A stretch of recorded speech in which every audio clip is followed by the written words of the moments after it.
Welcome back to Fujitsu Forum TV as we wind down on day 2 of Fujitsu Forum 2018. 12,500 business leaders travelled from over 80 countries to come and experience innovation and solutions that impacted not just business, but society. Think back to the keynote, the opening keynote yesterday morning by President Tanaka and Duncan Tate, the EMEA head of region. They were talking about the importance of putting a human-centric approach within your strategy.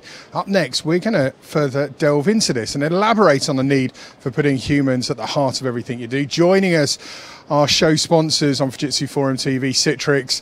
We're joined by Ephraim Stringfellow and Masako Takagi. Thank you both for coming and speaking to us.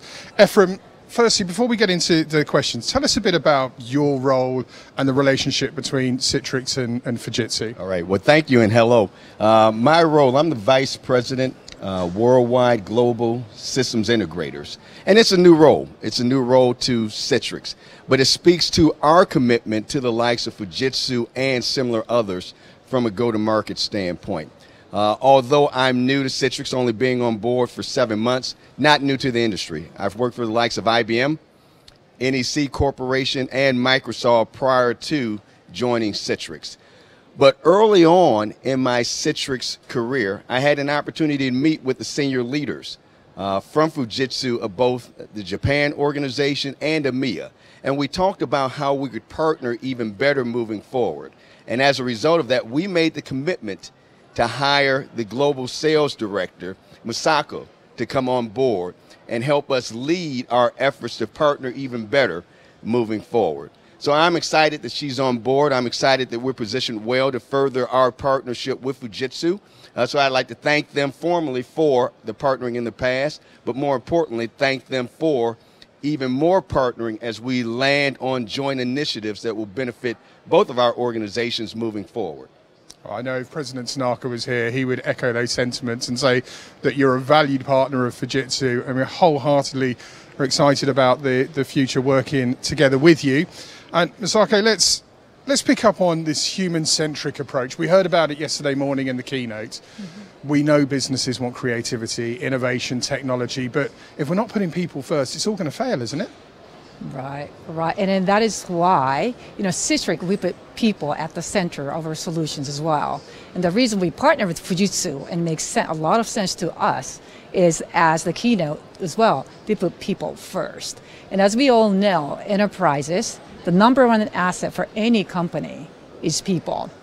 And it depends on how you enable, empower people, you get different results, right? So if you want to have a competitive advantage, then people-centric solution and a people-centric strategy is critical.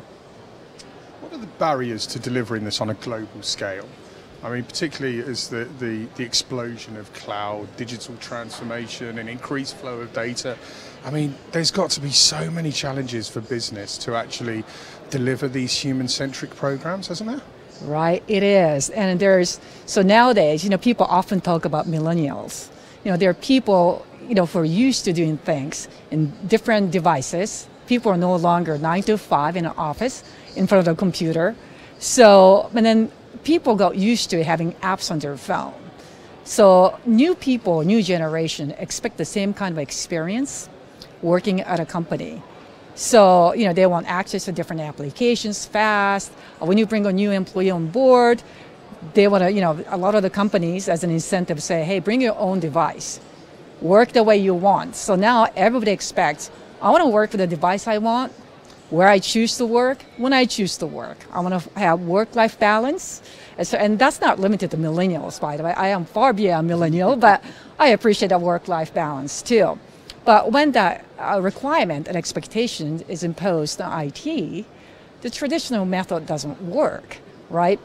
But you want to make sure you empower these people to do their job.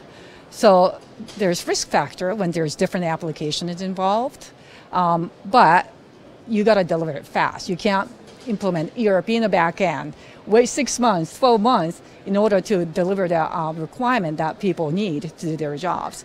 So the balance is pretty challenging. There's risk involved, but how do you alleviate that is you work with people like us who have solutions centered around people, and security to go with it.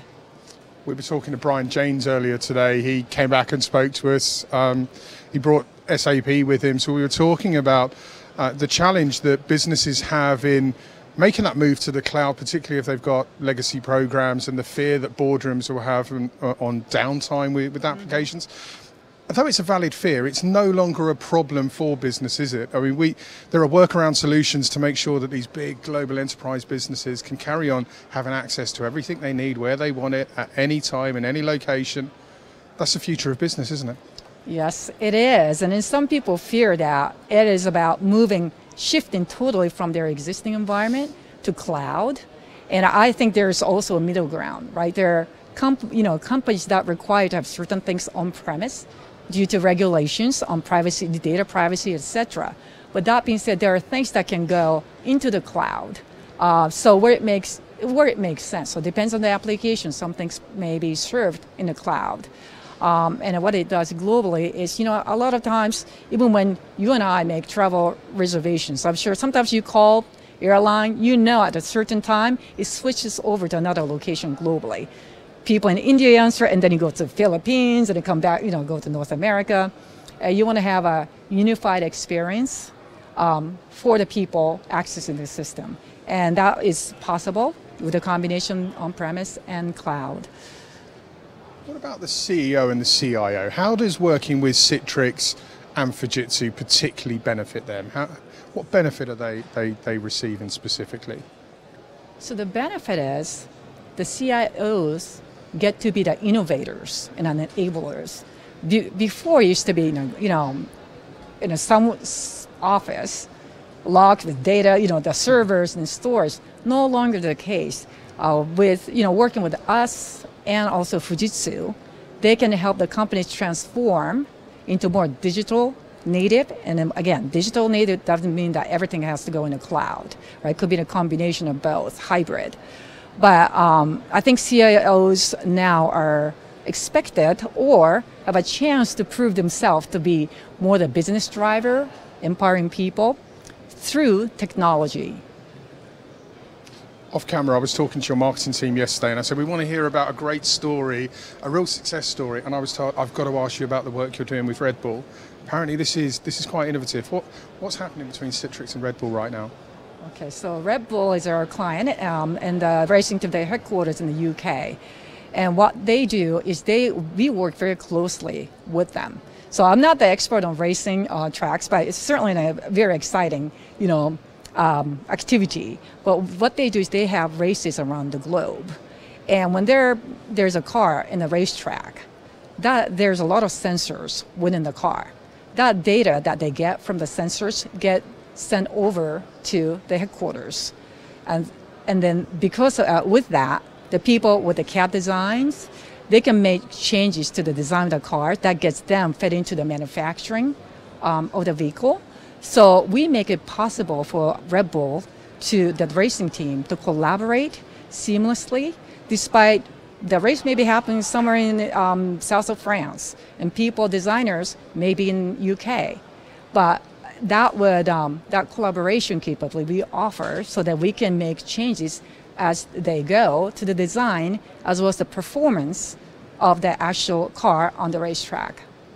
Well, if you're able to do that in real time for a Formula One car driving at speeds in excess of 200 miles an hour, then applying that to businesses around the globe, that's got to be the easy bit, isn't it? Well, look, thank you so much for joining us. It's been an absolute pleasure talking to you both, and thank you for coming and joining us at Fujitsu Forum 2018. I know the Fujitsu team are honoured to have you here, and thank you for sponsoring Fujitsu Forum TV. It's been a wonderful 2.5 days, and it wouldn't have been possible if you hadn't helped us out with that, so thank you very much. No, thanks for the opportunity. Still plenty more to come today. We've got a security interview coming up. What time are we at? It's 3:39 now, 4 o'clock today. If you are a CEO, you can't afford to miss this one. I know I've said it a lot today, but $610 billion is lost to cybercrime right now. Over the next 2 years, it's forecast 20 billion devices will be connected to the internet and 80% of data flowing through the cloud. That number, that $610 billion number, will only rise. We're being told CEOs, CIOs, CTOs, they're not involved in the conversation enough. It's wrongly being left to technical. We will be explaining in about 20 minutes' time why you really can no longer afford to leave security just to your technical team. Put simply, you can't afford it. Stay with us. That's 4 o'clock, security. That'll be our last interview. See you soon.